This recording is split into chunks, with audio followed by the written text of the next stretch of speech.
Hello everyone. आज हम 8th class की हिंदी की कार्य पुस्तिका का अध्याय 9 कबीर की साखियाँ में दिए गए प्रश्नों को हल करना सीखेंगे। सभी बच्चे वीडियो को शुरू से लेकर अंत तक पूरी देखिए और अगर आप अभी तक चैनल पर नए हैं तो चैनल को सब्सक्राइब भी कर लें और साथ में दिए बेल आइकन को भी प्रेस कर लें ताकि आगे से जो मैं और वीडियो डालूँ उसका नोटिफिकेशन आपके पास आ जाए और मेरी वीडियो आपके पास सबसे पहले पहुँच सके। तो देखिए एक बार शुरुआत करते हैं। यहाँ पर अध्याय 9 है कबीर की साखियाँ और इसका पहला क्वेश्चन यहाँ दिया गया है कि इस चित्र में पाठ का कौन सा दोहा ठीक रहेगा। तो यहाँ पर देखिए सबसे पहले तो ये एक चित्र दे रखा है और यहाँ पर साधु महात्मा बैठे हैं। इनके हाथों में देखिए यहाँ पर माला ले रखी है, इन्होंने माला का जाप कर रहे हैं। तो इस पर जो है ये दोहा सही रहेगा कि माला तो कर में फिरे, जिभी फिरे मुख माही, मनुआ तो चहुदिसी फिरे, यह तो सुमिरन नाही। ये वाला दोहा इसमें बिल्कुल ठीक रहेगा। अब यहाँ पर नेक्स्ट सेकंड क्वेश्चन जो है इसमें दिया है कि नीचे दिए गए दोहों को पढ़कर पता लगाओ कि इनका भावार्थ किस दोहे के भावार्थ के समान है। यहाँ देखिए एक बार नीचे ये दोहा दे रखा है, माला फेरत जुग भया, मिटा न मन का फेर, कर का मन का डारी दे, मन का फेर।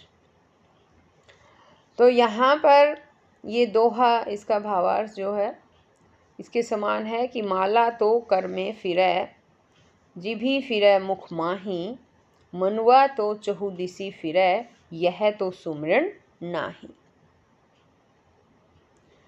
अब इसी तरह से यहाँ पर नेक्स्ट दोहा जो है वो दिया है कि तिनका कभऊ न नींद ये, जो पायंतर तो होए, कबहू उड़ी आँखिन परे, पीर घनेरी होए। इसका यहाँ पर ये दोहा हम लिख सकते हैं, कबीर घास न नींद ये, जो पाऊँ तली होई, उड़ी पड़े जब आँखी में, खरी दुहेली होई। अब इसी तरह से यहाँ पर नेक्स्ट थर्ड क्वेश्चन यहाँ दिया है कि तुम्हारे दादा दादी नाना नानी बातचीत के दौरान किन किन कहावतों दोहों का प्रयोग करते हैं। कोई 4 दोहों या कहावतों को लिखो। तो इसमें 4 कहावतें हैं, यहाँ पर देखिए यहाँ लिखी गई हैं। पहली है अकल बड़ी या भैंस, दूसरा है बाप बड़ा न भैया, सबसे बड़ा रुपया, और तीसरी कहावत है यहाँ पर जान है तो जहान है, और आगे यहाँ है लातों के भूत बातों से नहीं मानते। तो ये दोहे जो है कहावतें हैं जो ये हमने लिख दी है।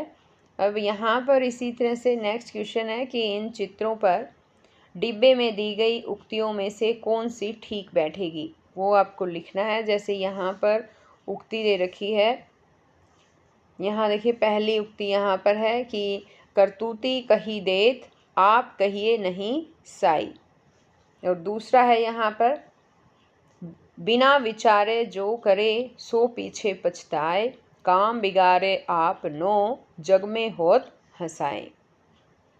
तो यहाँ पर इन दोनों उक्तियों में से देखिए एक बार जो पहली उक्ति, यहाँ पर जो ये चित्र दिए गए हैं, ये देखिए इस चित्र में क्या नज़र आ रहा है। यहाँ पर एक बिल्ली नज़र आ रही है और इसे मटके में कुछ दिखाई दे रहा है और ये मटके में इसको खाने या पीने के लिए जो है अपना मुंह डालती है।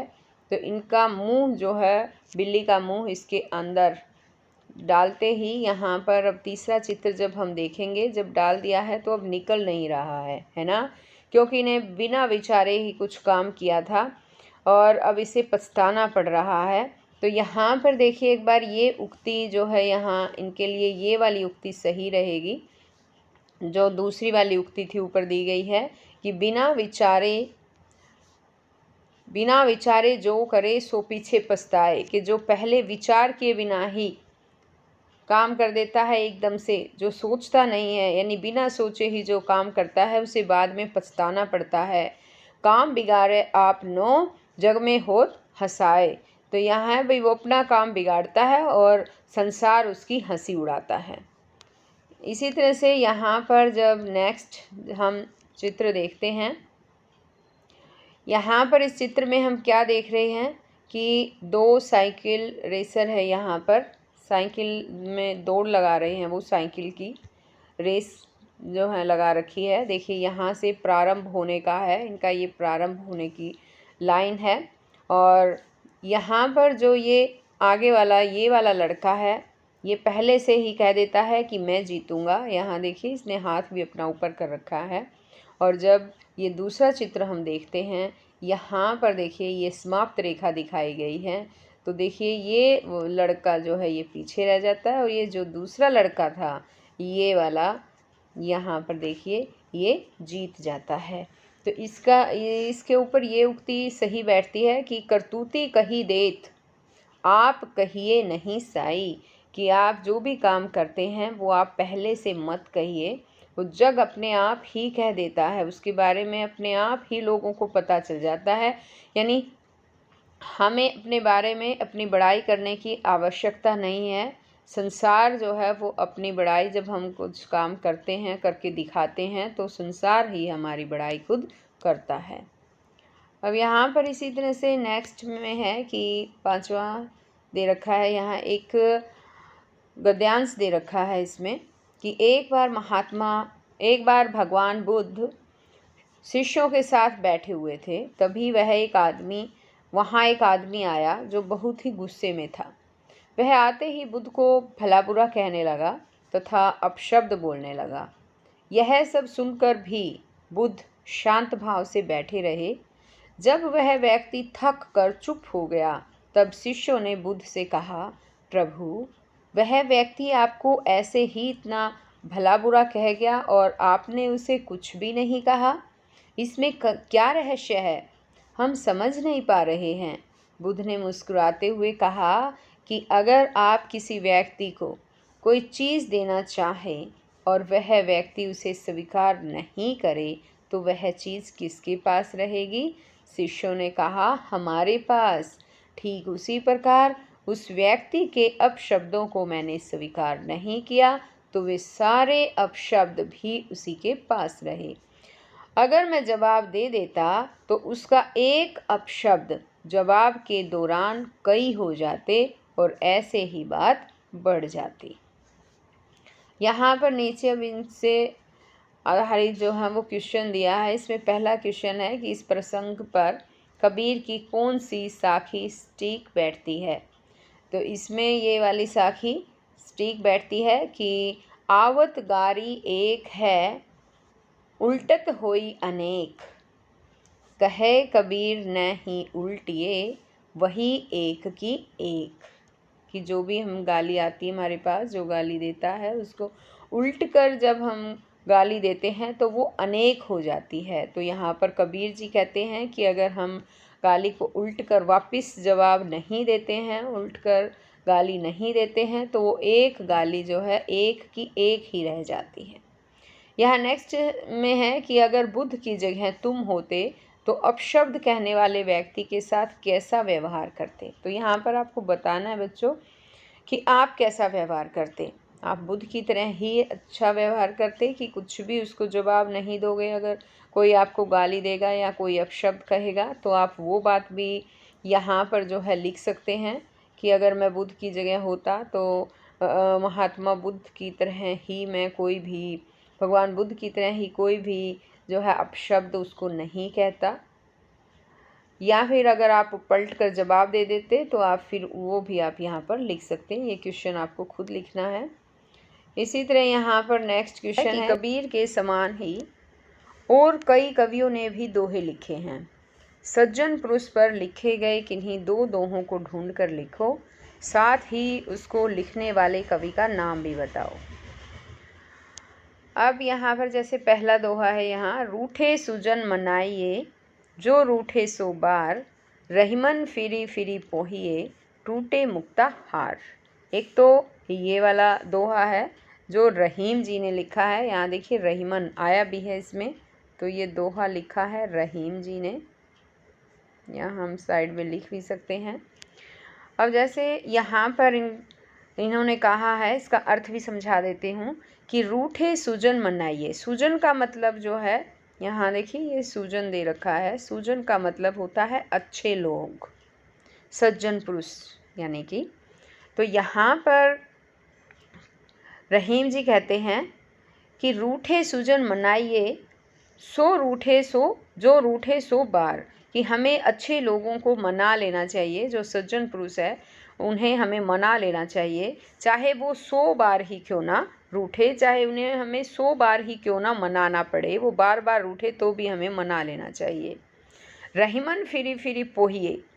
अब यहाँ पर टूटे मुक्ता हार, इसने रहीम जी ने यहाँ कहा है कि जब हमारा कोई हार टूट जाता है, उसके मोती बिखर जाते हैं, तो हम उन्हें बार बार उन्हें जोड़ लेना चाहिए। पोहिए का मतलब होता है जोड़ना, कि हमें जोड़ लेना चाहिए। मोतियाँ, जितने भी मोती जो है वो टूट जाते हैं, अगर माला टूट गई है, यानी कहने का मतलब है कि अगर हमारी माला टूट जाती है, उसके मोती बिखर जाते हैं, तो उन मोतियों को उठाकर हमें बार बार जोड़ लेना चाहिए और माला जो है वो पूरी बना लेनी चाहिए।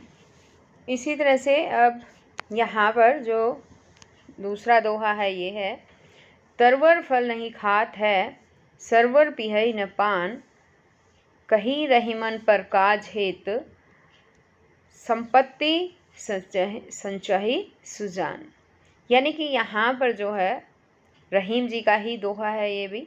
यहाँ देखिए रहीमन लिखा हुआ है, ये रहीम जी का दोहा है, तो हम इस पे भी रहीम जी लिख सकते हैं। यहाँ पर हमें लिखना है रहीम जी। और एक बार इसका अर्थ समझा देती हूँ कि तरवर फल नहीं खात है, कि पेड़ जो है कभी भी फल नहीं खाता है। सरवर पिहई न पानी, और तालाब कभी भी अपना पानी नहीं पीता है। कही रहीमन पर काज हित, संपत्ति संचही सुजान। सुजान यहाँ पहले भी आया था, पहले वाले दोहे में भी। सुजान का मतलब होता है अच्छे लोग। तो यहाँ रहीम जी कहते हैं कि दूसरे के हित के लिए जो सुजान लोग होते हैं, अच्छे लोग दूसरों के कार्यों के लिए संपत्ति को संचित करके रखते हैं, यानी कि दूसरों के कार्यों को पूरा करने के लिए संपत्ति जो है वो संचित करके यानी इकट्ठा करके रखते हैं। अब इसी तरह से यहाँ पर नेक्स्ट जो है क्वेश्चन है कि दिए गए दोहे की पंक्तियों को इस प्रकार से लिखो कि शब्दों का कर्म बदलने पर भी दोहों का अर्थ नहीं बदले। तो इसमें देखिए दोहे की पंक्तियाँ दी गई है। उदाहरण यहाँ पर ये वाला उदाहरण आप ले सकते हैं जो ये दे रखा है कि जाति न पूछो साध की, पूछ लीजिए ज्ञान। तो यहाँ पर जो है हमें ये पंक्तियाँ बदल कर लिखनी है। जैसे यहाँ लिख रखा है इसी दोहे को कि साध की जाति न पूछो, ज्ञान पूछ लीजिए। तो इसी तरह से यहाँ कुछ दोहे दे रखे हैं। जैसे क में दोहा दिया है, कबीर घास न नींद दिए, जो पाऊँ तली होए। तो इसको किस तरह से कर सकते हैं, इसको इस तरह से लिख सकते हैं कि कबीर न नींदिए घास, जो होई पाऊँ तली। अब इसी तरह से यहाँ नेक्स्ट है, मोल करो तलवार का, पड़ा रहन दो म्यान। तो इसको लिख सकते हैं कि तलवार का मोल करो, म्यान पड़ा रहन दो। अब यहाँ पर इसी तरह से नेक्स्ट है, इसने नेक्स्ट दोहा दे रखा है कि बिलखत मन हरि के बिना, दर्शन बिना नहीं चैन। तो यहाँ पर इसको जो हम लिख सकते हैं, हरि के बिना बिलखत मन, नहीं चैन दर्शन बिना। तो इस तरह से हम लिख सकते हैं।